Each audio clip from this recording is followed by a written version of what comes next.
Welcome back to The Betrayed. I'm Gina Beck. This is Drew Williams. Thank you for listening, liking, commenting, and subscribing. I really appreciate y'all, especially the feedback on Apple Podcasts. It really means a lot.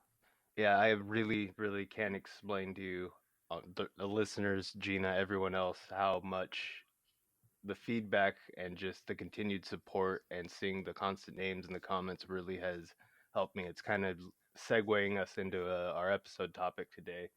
I have a disease called cyclic vomiting syndrome. It is, I'll read the definition of it first. Cyclic vomiting syndrome is characterized by episodes of severe vomiting that have no apparent cause. Episodes can last for hours or days and alternate with symptom free periods. Episodes are similar, meaning that they tend to start at the same time of day, last the same length of time, and occur at the same symptoms and intensity. It's something I've was diagnosed at 21 years old. If you ask my mom, I've had it my whole life. It it's affected my life in every which way, shape, or form. But I'm in my longest remission to date, and the podcast is part of it. It's given me routine and purpose back in my life. March 5th, the day we're recording this, this will come out Friday, the 6th. But March 5th is Cyclic Vomiting Awareness. Cyclic vomiting actually affects children mainly between the ages of 3 and 7. My case, adult cases are a lot more rare.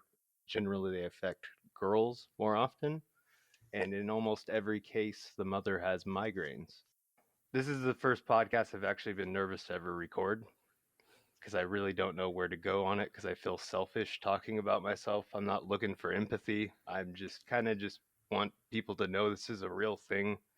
It's not a made up disease because it gets often called that. People tell you that it's in your head and stuff like that, and it's not. Why? Why do people say that it's a made up disease? Well, you see me during the day, you talk to me quite often, and I can go Mm-hmm. from being how I am normally to being in a hospital bed overnight, and people don't really see, me in the hospital and things like that. They don't see me in the episodes. So they just see me as normal, and then I just disappear for a little bit, and then I show back up and I'm normal again. It's not like someone, who has cancer where you can like usually physically see it on them, from the chemotherapy or something like that, or losing a limb or Down syndrome or something like that, where you can like physically see something like that. Right. Most people with CVS, you probably wouldn't even know they have it, unless you saw them in an episode or they talked about it. And most of them, I get really tired. It's ironic that I'm making an episode about it, but I get really tired of talking about it because it becomes a focus of anything when I go out and socialize. It becomes a focus, and it just, I don't know, it's just kind of like sitting there dwelling in something that I don't want to, but always have to think about. You just said so many good reasons on why it's a good reason to talk about it. You just said so many. Like, because there's people, like you said, that you can't tell if they have it or not, right?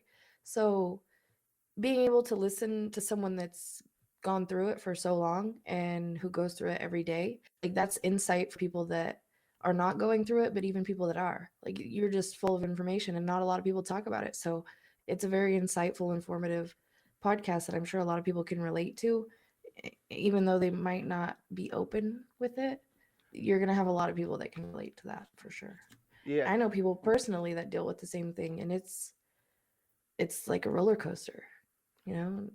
yeah, I mean, like I've said in the beginning, this is my longest remission I've ever had, and routine has been like a real key to like keeping me happy because like the CVS has a lot of weird triggers, like anything from being like overexcited. Like the time I went down to meet you in LA that night before, I got pretty sick because I was stoked to just go down and meet you.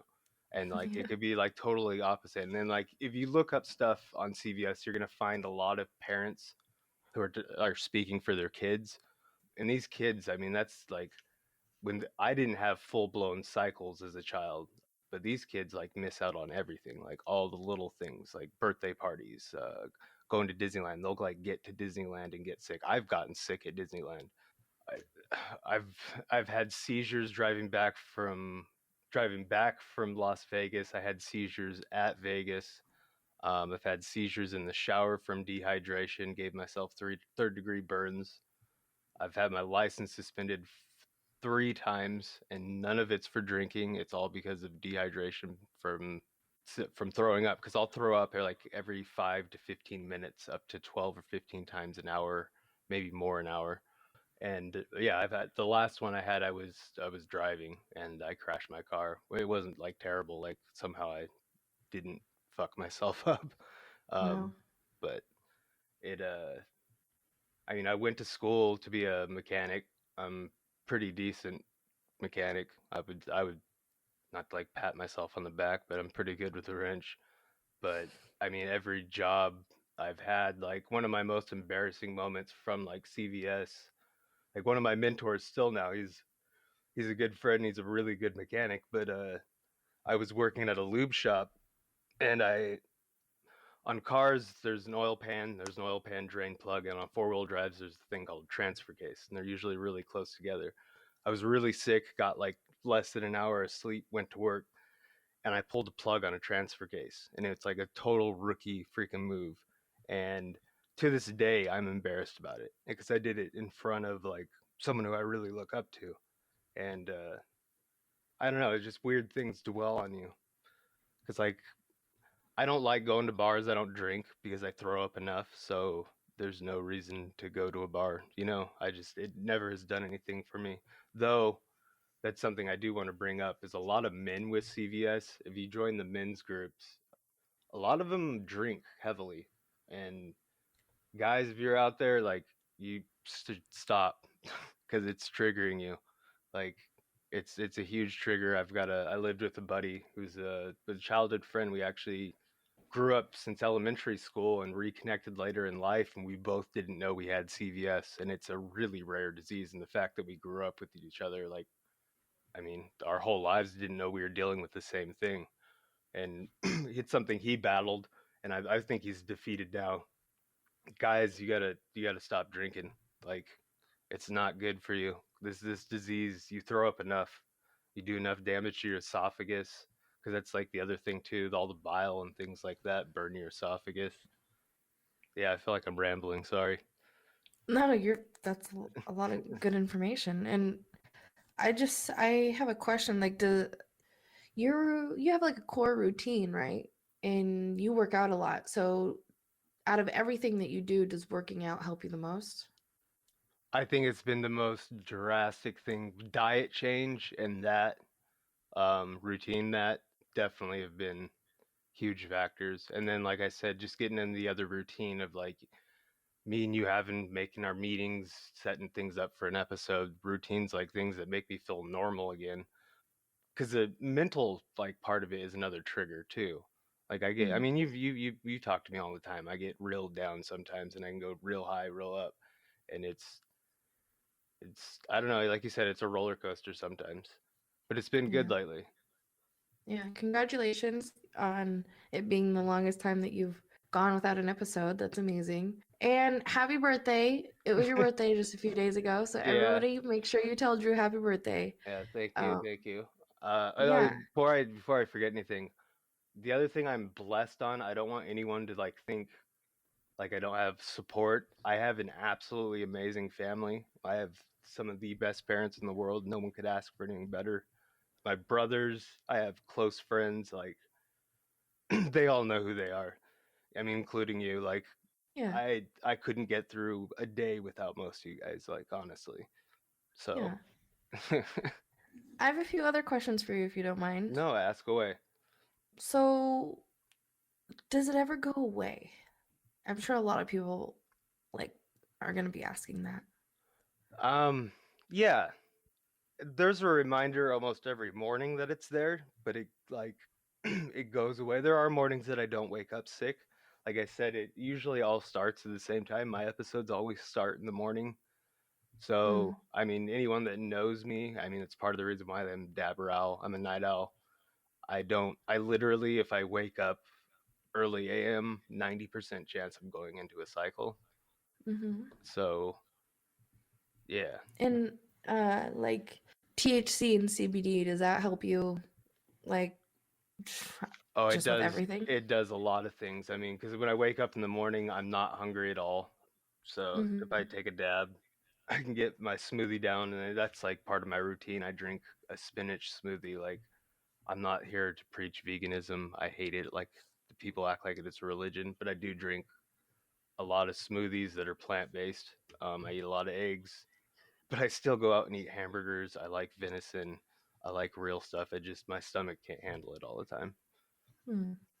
What would you say is like probably your biggest trigger? Whew. Lately, I think you know exactly what my biggest trigger was, but I fought through it. Heartbreak. Um, Mm. ooh, I don't know. That's a hard one. Yeah. Just Stress. stress? Yeah, Stress. stress. Yeah. Yeah. Yeah, because I think stress comes in all sorts of different forms, like even like overthinking and just putting yourself through things that you don't have to. You know what I mean? It's stressful. So Oh I yeah, yeah. totally. That's I mean, you'll sit. I get in loops where you just think about all the bad things, and the thing is I have so many more blessings that I should be keeping in the forefront, and sometimes it's really hard not to. Mm. Something I like to say, live a little. You know? Oh yeah, absolutely. I mean, G Yeah. always is making me laugh, pushing me to go do things, and I got two sister-in-laws that are always pushing me to go do things. I just don't like saying names because we deal with a lot of weird stuff on our show. So, but you guys all know who you are. I mean, those people keep me sane. They keep me grounded. You keep me grounded a lot. It's amazing. It's good to have a good support system. And I think something else that I thought was amazing is there's a thing called Helping Hands, and I guess there's a tour of players who are trying to raise awareness of CVS. Yeah, yeah, yeah. There's a bunch of people. Like there was the Chuck It bucket. Like there was they tried doing like the viral photos of like because everyone usually with CVS has a vomit bucket. I don't have one anymore. I go to the hospital immediately when I get into a cycle, but a lot of people do because they'll sit there. Like my longest cycle was 6 weeks. It's a long time. Yeah, yeah. I got pretty close to death on that one. And then the other when I gave myself third degree burns from the dehydration and then passing out in the shower, it was a seizure in the shower. I had I had organ. I think I had kidney failure when my mom found me. I could be wrong. Sorry, mom. I know you know better than me because I really don't remember any of that situation. But there's been a lot of I always don't look at them like they're that big a deal, but everyone always tells me they are. But I guess I've been through some crazy stuff because of it. Right. It's Yeah. scary. Yeah, I think it's more scary for my mom than it is for me. Like it just that's who I everyone worries. Even Sway the other night, I just got really stoned and laid down with my cat for too long, and I forgot to call Sway back, and he thought I was in the hospital. And it's like, Oh. like I hate doing that to all my friends. Like, but things are good. Things are good. Is there anything else that you want to touch on or give information about CVS? I just the biggest thing is find a routine, you guys. Take your health way more seriously because you're not going to change. It's never going to go away, but things can get better. Remissions can be there. I'm living proof. Your doctors are not evil. You just got to find good doctors. I'll Mm. say one doctor because he's pretty well known. There's not a lot of specialists. I went to Dr. Meyer at UCLA. He's a cichlid vomiting specialist. I think he's one of 3 or 4 in the world. If you are on the West Coast and you think you have CVS and you can prove it, try and get into Dr. Meyer. I'll leave a link to his UCLA page because they can at least give you information to go from there because it is a really weird disease. A lot of times you're going to get tested for Crohn's and things like that. I usually get along with Crohn's sufferers because they can sympathize with a lot of the same symptoms and things like that. But I mean, that's really all. I don't want to talk everyone's ear off about it, but it's something that it's part of me. Like people always want to say that it doesn't define me, but it does in some way. I mean, it does. I I can't deny For that. sure. Yeah, for sure. And this won't be the last time we talk about this either, just because we like to keep our episodes nice and short and sweet for y'all, so you guys can actually listen to all of them and us not talk your ear off for an hour or longer like some people do. I notice that people's whatever The attention span. yes is shorter. So this won't be the last time we talk about this though, because I know of people that go through this every day, and I'd like to have them on and Drew and them talk about this as well, because I think they'll be having two people that go through the same thing is way more relatable, and I think you guys will be able to hit a lot of key points and stuff. And I think we're going to ask the audience after this episode, if you guys have any questions or anything like that you want to leave down below, leave them down below and we'll bring that up next time as well. But I appreciate y'all. I love y'all. Thank you, Drew, for being comfortable just talking about this, because I know that can be hard also for some. And just thank you and happy birthday. Thank And you. everybody make sure to tell him happy birthday. Our socials will be linked in the description below. Other places where you can subscribe to us will be linked below. That article or the UCLA doctor's page will be Dr. linked Meyer. below. Thank you for listening, liking, commenting, and subscribing. If anybody has a betrayal story and if you'd like to come on the podcast, reach out to our social media and we'll get back to you. Love y'all. Banana cats. Much love. Peace. Oh, and if anyone has CVS that's listening to this and wants to talk to anyone, feel free to reach out to me on Instagram. I've had multiple people reach out to me and I would love to talk to you.